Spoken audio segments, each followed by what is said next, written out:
이란이 이스라엘을 향해 미사일 200발 정도 날린 걸 가지고 불량 국가를 추종하는 반국가 세력들이 이스라엘 F-35가 수십 대 아작이 났다고 아주 나발을 부는데요. 그걸 보면서 그냥 웃음만 나옵니다. 이번에 이스라엘이 작정하고 주변에 있는 불량배를 응징하는 게 자유서방의 동의 없이, 아니죠, 특히 미국의 협조 없이 가능할까요?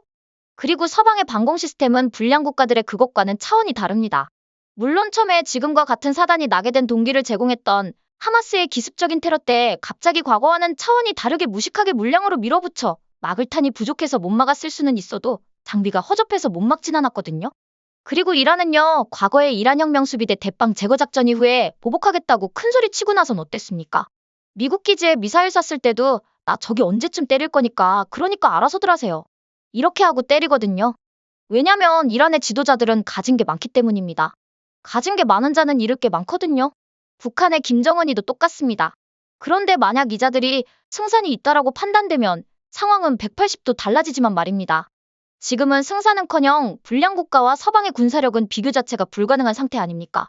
물론 자유대한민국도 이제 서방의 주축이 된 거 다들 아시죠? 이승만 대통령께서 털을 잡으시고 박정희 대통령께서 살 길을 열어주신 자유대한민국은 이제 동방의 조용한 나라, 아니죠, 조롱받고 멸시받았던 무지하게 가난했던 어글리 코리아가 아닙니다. 당당하게 서방 자유진영의 주축이 된 겁니다. 이 대목에서 가슴이 뭉클해지는데요. 다시 하고자 하는 말을 이어가겠습니다. 게다가 이란은 지금 내부 문제도 심각합니다. 과거 친미 국가였을 때 이란은 지금과는 사뭇 다른 자유로운 나라였습니다.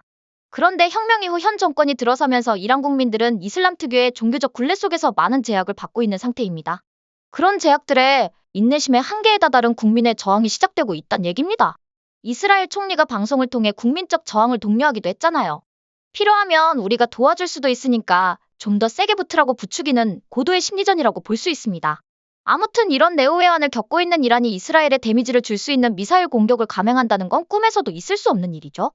어쩌면 이스라엘은 명분을 만들기 위해 피해 지역과 피해 규모를 자신들이 선택했을 겁니다. 그러니 이란의 미사일 발사로 희생된 이스라엘 국민은 없는 겁니다. 이런 걸 가능하게 하는 건 뒷배에 미국이 있어서 가능한 일들이랍니다. 미국이란 무지하게 센 넘버원의 군사력은 지금 현재 러시아나 중국과 같은 국가들은 흉내를 낼 수 없는 수준에 이르고 있습니다. AI가 군사 분야에 반영되면서 어마무시한 멀티플레이가 가능하단 얘기입니다. 어쩌면 전 세계에서 전쟁이 발생한다고 하더라도 중국 정도를 상대해야 하는 주력 항군들 빼곤 나머지 전쟁들이 지금 우크라이나 전쟁과 같은 양상이라면 미국은 모든 전쟁을 수행할 능력이 되어 있단 소리입니다. 물론 그렇다고 중국 공산당의 군사력이 미국에 버금간다는 소리는 아닙니다. 현재까지는 고가의 고화력 미사일이 목표물을 맞추기 위해서는 레이더를 비롯한 많은 고가의 장비들이 발사체 즉 비행기에 내장되어 있어야 했습니다.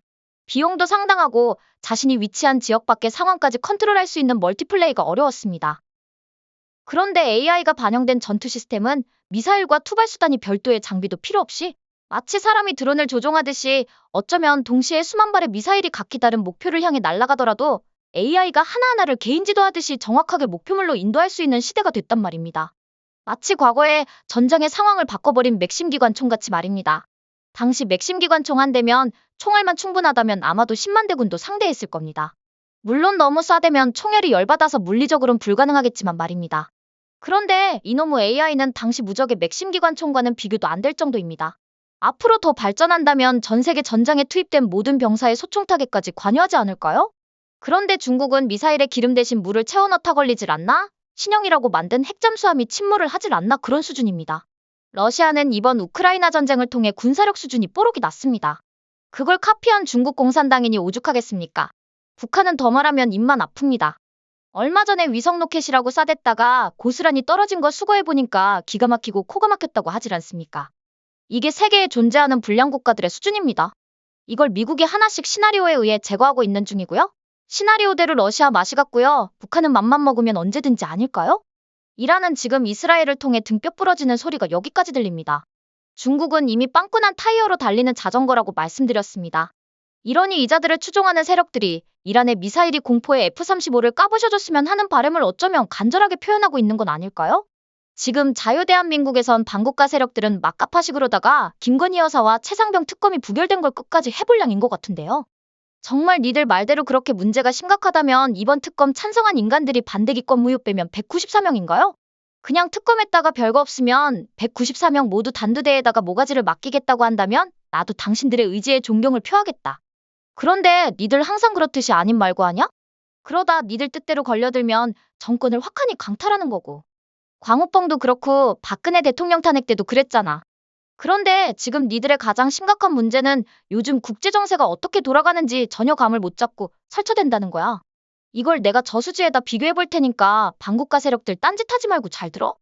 저수지 하니까 또 이재명이 범죄 저지르고 담궈뒀다는 저수지 생각나는데 내가 비교할 대상은 이런 돈이 담긴 저수지가 아니라 농업용 그냥 저수지니까 또 오해하지 말고.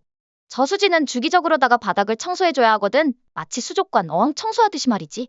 그러려면 물을 빼야 하거든. 그런데 이 저수지에 사는 못된 것들 뭐냐면 저수지에서 지들이 대빵인 줄 알고 기고만장한 생태교란 종들 말이야. 뭔지 감이 오지. 이것들이 인간이 저수지 물을 빼는지 저수지에다가 똥을 채우는지도 모르고 설쳐대고 있는 꼬라지라고나 할까? 조만간 물 빠지면 뭐다? 걷어다가 민물 매운탕으로다가 동네 잔치하는 거다. 하긴 사람도 한치 앞을 내다보지 못하는데 물이 빠지고 있는 저수지에 사는 생태계 교란종이 어찌 앞날을 예측할 수 있겠습니까? 만약 그랬다면 지금처럼 저리 막가파식으로다가 설쳐대진 못할 테니 말입니다. 니들 그동안 토종 물고기 괴롭히면서 호의호식한 거 한 방에 훅 갈 거 생각하니까 심경의 변화라도 오시던가요? 나쁜 짓 안 하고 착하게 살 걸 하고 말입니다. 어떠세요? 시청자 여러분도 저와 생각이 같으신가요? 그럼 좋아요하고 구독 한번 꼭 부탁드릴게요. 시청해주셔서 고맙습니다. 전 리포터 헬이었습니다.